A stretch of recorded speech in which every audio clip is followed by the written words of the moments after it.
ቤተሰብ ዛሬ ሩታ በራሷ ቲክቶክ መታለች። እውነት ለመናገር በጣም አሳዝናኛለች። ሩታ የኔ ጀግና የኔ አንበሲት፣ እንግዲህ ጠንካራ ሴት ሆነሽ መገኘት አለብሽ ማለት ነው። ወንድ ቢሄድ ህይወት ይቀጥላል። ፈጣሪ ምን የመሰለ ልጅ ሰጥቶሻል። ወደ ህይወትሽ የማይመለስ ከሆነ በቃ ተይ፣ ለፈጣሪ ተይ ሁሉም ነገር ማለት ነው። ብቻ ይከብዳል። ቤተሰብ ሩታ እኮ ለአብርሽ ብዙ ዋጋን የከፈለችው እውነት ለመናገር በዚህ ልክ ሩታን ክዷት ወደ ሌላ ህይወት ይሄዳል ብዬ አንድ ቀን አስቤ አላቅም፣ እውነት ለመናገር ማለት ነው። እና ከባድ ነው። እስኪ ነገሮቹን ቆም ብላችሁ በሩታ ጫማ ላይ ወስደን ስናይ ይከብዳል ነገሩ ማለት ነው። እና የራሳችሁን ባል ለሌላ ሀላሌ ሴት ስትሰጡ አይከብዱም? ኢመሙ ከባድ ነው። ይሄ ነው የተሰማት ሩታ ላይ ማለት ነው። ሰላም ሰላም፣ ጤና ይስጥልኝ ውድና የተከበራችሁ የቻናሌ ቤተሰቦች እንዴት ናችሁልኝ? አላችሁልኝ ወይ? እንግዲህ ተመልሼ መጥቻለሁ። ሩታ ይዤላችሁ መጥቻለሁ። እውነት ለመናገር በጣም አሳዝናኛለች።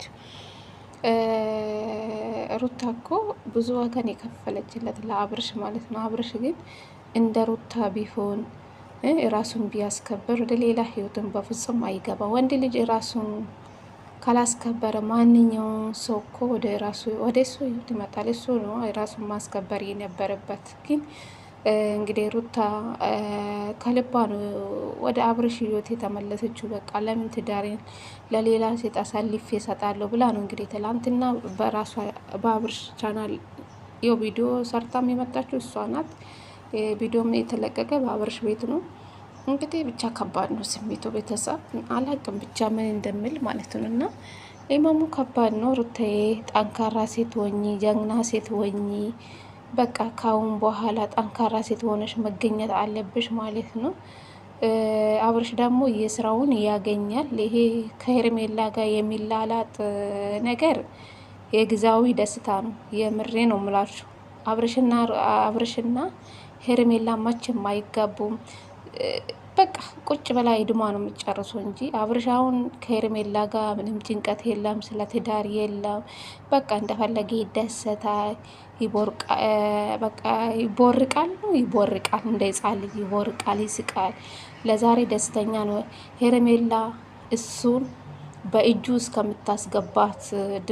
እስከምታስገባት ድረስ ነው እንጂ ካስገባችሁ በኋላ ደግሞ ሄርሜላ ምን እንደምታደርግ ቱ በሉኝ ቤተሰብ ማለት ነው። እና አሁን ላይ የፍቅር ጥያቄን የተቀበላት እንጂ በፍጹም ሄርሜላ እንደማገባት እርግጠኛ ነኝ። ሄርሜላ ራሱ ስጋት ላይ ናት ያለችው ማለት ነው። እና የሰው ባል አትመኙ፣ የሰውን ባል አትቀሙ ሴቶች ማለት ነው።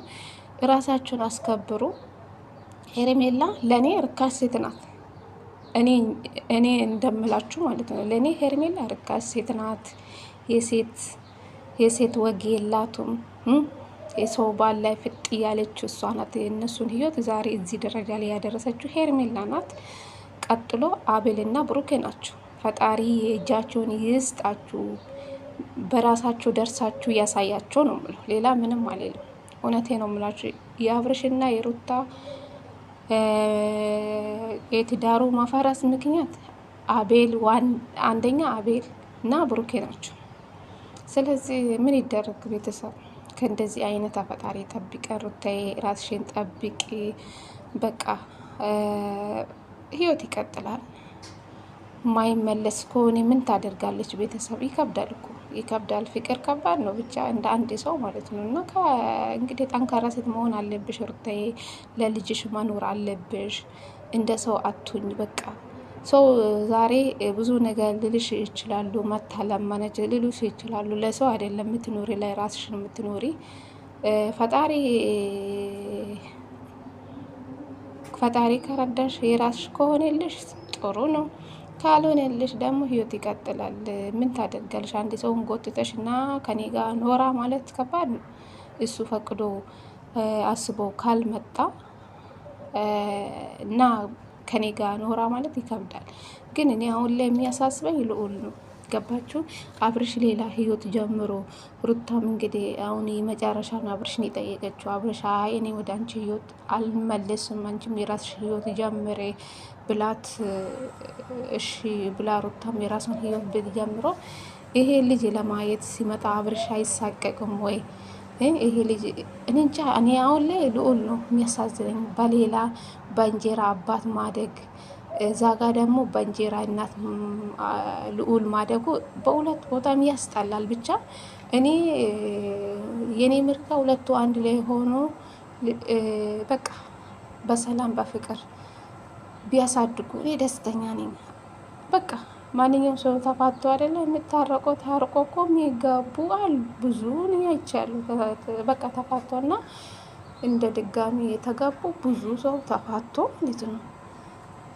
እኔ እንጃ ብቻ ከባድ ነው። አብርሽና ሩታ እኮ በኤሌ ነው በሰው ኤሌ ትዳራችሁን የፈረሱ እዚህ ደረጃ ላይ የደረሱ ማለት ነው። እና ብቻ ሶስተኛ ሰው በትዳራችሁ በህይወታችሁ አታስገቡ። እውነቴ ነው የምላችሁ። እኔ አቤል ግን እግዚአብሔር ከዚህ ምድር ያጥፋክ ነው የምለው። ሌላ ምንም አልልም።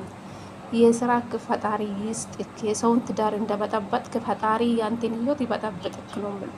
ሌላ ምንም አልልም። ይህ ሁሉ ችግር ውስጥ እያስገባ አንተ ነህ አቤል ማለት ነው። አቤል ነው ብሩኬ ናቸው። እናንተ ናችሁ የእነሱን ህይወት ይበጠበጣችሁ እዚህ ደረጃ ላይ ያደረሳችሁ አቤል